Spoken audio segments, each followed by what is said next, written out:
एक बार एक छात्रा अपनी सहेलियों के साथ वृंदावन गई।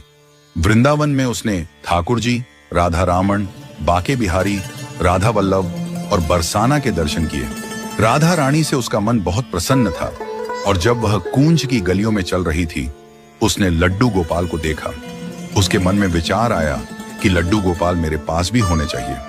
उसने देखा कि बहुत से लोग लड्डू गोपाल को हाथ में लिए घूम रहे हैं। उसी समय उसने सोचा कि क्यों ना मैं भी लड्डू गोपाल अपने साथ ले आऊं, उनसे बातें करूंगी। फिर वह लड्डू गोपाल को लेकर वृंदावन से अपने घर वापस आई और अपनी माँ से कहा, मम्मी देखो, हमारे घर ठाकुर जी आए हैं। धीरे धीरे वह लड्डू गोपाल की सेवा करने लगी। वह उन्हें भोग लगाने लगी, उनकी पोशाक बदलने लगी और दिन भर में हर वक्त लड्डू गोपाल से बातें करती थी। स्कूल जाती तो उनसे बातें करती, खाना खाती तो उनसे बातें करती, सोने जाती तो भी उनसे बातें करती। समय के साथ वह बड़ी हो गई और नौकरी करने लगी। अब उसके पास लड्डू गोपाल की सेवा करने का समय नहीं था। फिर भी वह सुबह नौकरी पे जाती तो लड्डू गोपाल से बातें करती और शाम को घर लौटते वक्त भी उनसे बातें करती। उसने अपनी माँ से कहा, मम्मी आप लड्डू गोपाल की सेवा किया करो, उनका भोग लगा दिया करो और उनकी पोशाक बदल दिया करो। एक दिन उसने देखा कि लड्डू गोपाल की पोशाक एक ही रंग में लटकी है और उनका चेहरा भी साफ नहीं है।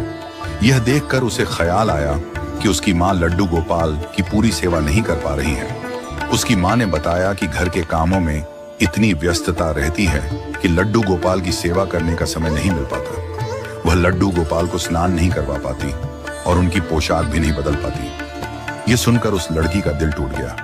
उसे लगा कि ठाकुर जी का सम्मान नहीं हो रहा है और उनकी सेवा सही ढंग से नहीं हो पा रही।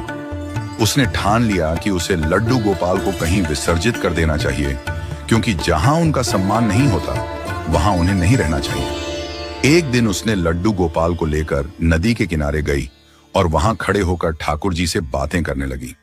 उसकी आंखों में आंसू थे और हाथ कांप रहे थे। वह बार बार कह रही थी, मेरे कन्हैया मुझे माफ करना, मेरी गलती है कि मैंने आपको वृंदावन से यहाँ लाकर रखा, लेकिन मैं आपकी सेवा नहीं कर पाई, मुझे माफ करना। वह रोते हुए राधा रानी से भी कहने लगी, हे राधा रानी, आप मेरे लड्डू गोपाल का ख्याल रखना। इसी दौरान एक छोटी सी लड़की लगभग 12-13 साल की पीछे से आई और उसने पूछा, दीदी आप लड्डू गोपाल को क्यों विसर्जित कर रही हो?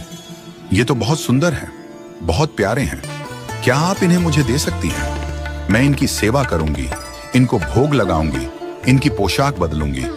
यह सुनकर वह लड़की थोड़ी राहत महसूस करने लगी और उसने मन ही मन तय किया कि वह लड्डू गोपाल को उस लड़की को